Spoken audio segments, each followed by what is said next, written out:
Senator Brown. Thank you, Madam Deputy President, and I'm pleased to be able to contribute to the higher education debate that we're having here today. And I have listened to most of the contributions that have been given, and I have to say they've been of very high calibre, making very important points for the argument to vote against this bill.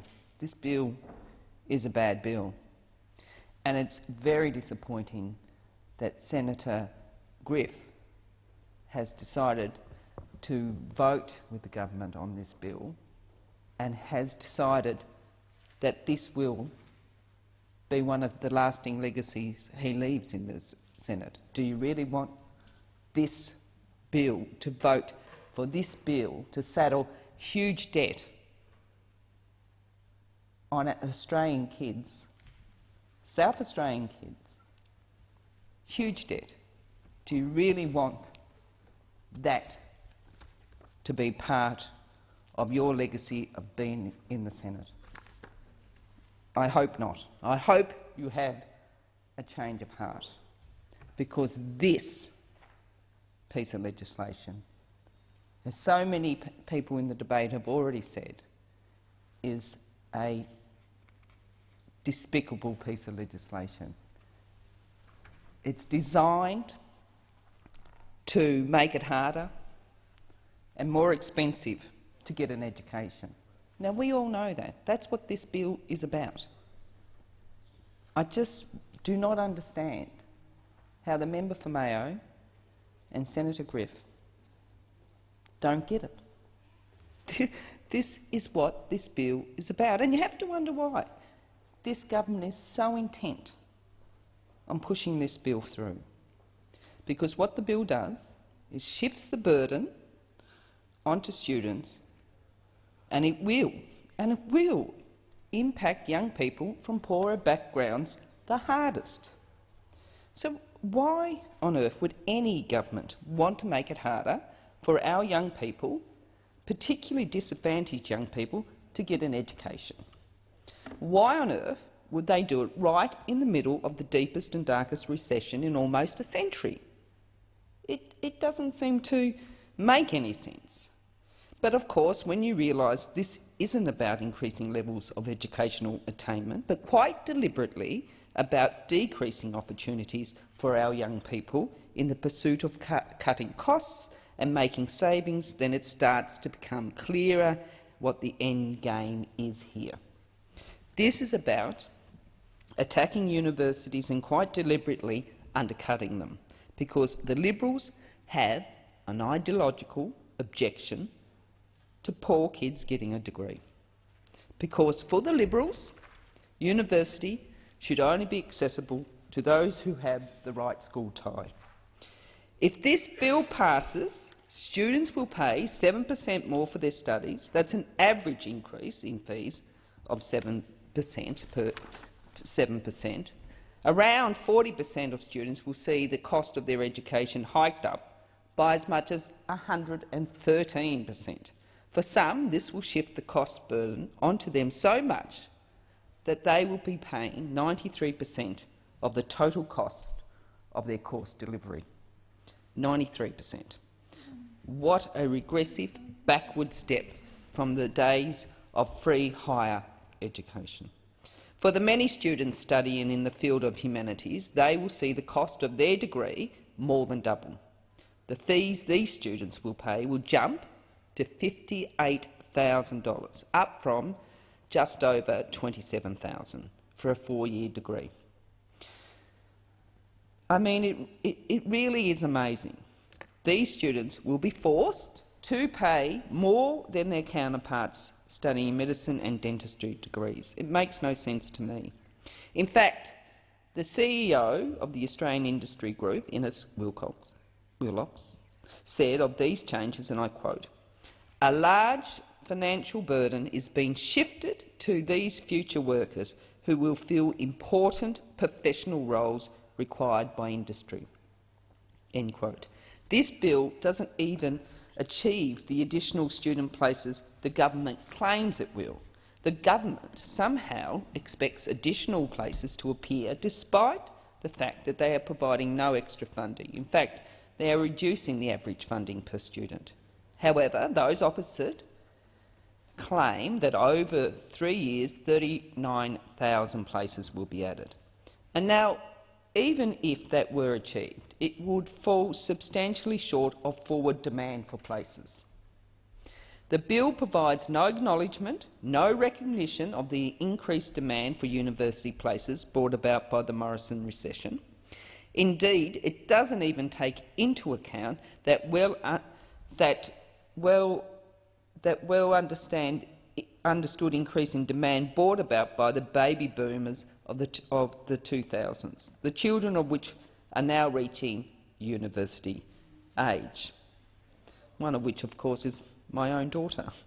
It should come as no surprise to anyone in this place that applications for places at our universities have more than doubled this year because of limited opportunities to work or travel. What is abundantly obvious with this so-called reform is that our universities will be expected to do more whilst getting substantially less. It's called a funding cut, plain and simple.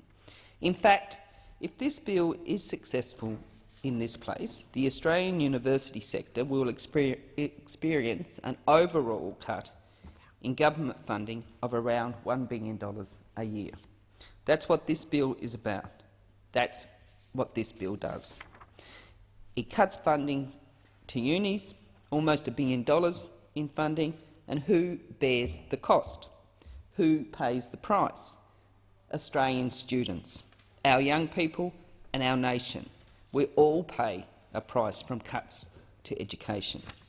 This bill will see the average funding per student paid to universities dropped by 5.8%. For an engineering course, the fee per student will drop by around 16%. If we look at a nursing degree, course funding is facing a cut of 8%. In education, the funding cut amounts to 6%. And in clinical psychology, we're talking about a real funding cut from government of 15% towards the cost of delivery of a degree. And of course, the cuts in this bill are on top of cuts to university budgets this government has already made, on top of cuts already made. This government, the Morrison Liberal government, has already cut funding, as people here well know, have cut funding from our universities to the tune of $2.2 billion. Then there is the losses in revenue universities face due to the loss of international students, a loss in revenue projected to be around $16 billion. Our universities simply can't cut anymore, and yet that is what is being asked of them by this government. And it is our students, our young people, who will bear the brunt of the costs imposed on them by this government through this bill. I want to draw your attention to the impact of this bill on students in my home state of Tasmania. Because if the Morrison Liberal government gets its way with the passage of this bill through this place, Tasmanian students will face a funding cut 33% worse than mainland students. We know this because compelling evidence was provided to this place through the Senate committee hearing into the bill. During the hearings, the committee heard from Mr Mark Warburton, an expert who has worked extensively on higher education funding policy for the federal government for around 9 years. He was able to point out that the University of Tasmania and its students will be more perversely affected than their mainland counterparts by the bill. Mr Warburton is an honorary senior fellow at the University of Melbourne's Centre for the Study of Higher Education and a former principal analyst for Universities Australia. He described the University of Tasmania's stance on the government's cut as inexplicable during the Senate committee hearing. Mr Warburton told the committee, and I quote, "The package has been clearly been rushed out to achieve savings the government have been seeking since 2014, but has been unable to secure. It's more marketing than substance." Well, we're not surprised by that. But to continue his quote, it's been riddled with mistakes and arguments enunciated for it does not withstand scrutiny. The position of some stakeholders in the higher education is inexplicable. They argue that the package should be supported to bring certainty to the sector. It will do the opposite. Regional universities will be subject to this uncertainty, and many bear a disproportionate share of it. The University of Tasmania will be more perversely affected, potentially losing 8%, more than the national average of 6%. This change will be permanent." End quote. Well, there you go. The cut to the University of Tasmania, and therefore Tasmanian students who remain in Tasmania to study, will be worse than the cuts to university and students on average across Australia. And of course, this will be particularly bad, particularly hard felt for students from and students studying in the north and northwest of Tasmania, whether it's students in Launceston studying nursing, social work, psychological science, or even students in Burnie studying humanities or education. All of them, Madam Deputy President, will be worse off. All will be paying higher fees. All will be deeper in debt. All will be discouraged from getting an education. And in the other place, the Liberal members for Braddon, Mr Gavin Pearce, and member for Bass, Mrs Bridget Archer, support these fee hikes and uni cuts. They support disadvantaging North and Northwest Tasmanian students from their electorates. That's a shame. It is essential for the future of young Tasmanians and our university that these cuts are blocked right here in the Senate. And I would hope that all Tasmanian senators would vote in the interests of our state and vote to block this bill. Once again, it's the regional, remote and disadvantaged students who will bear the brunt of the Liberals' ideological attack on universities, students and, quite frankly, as we've all heard in the many contributions here, it's an attack on education.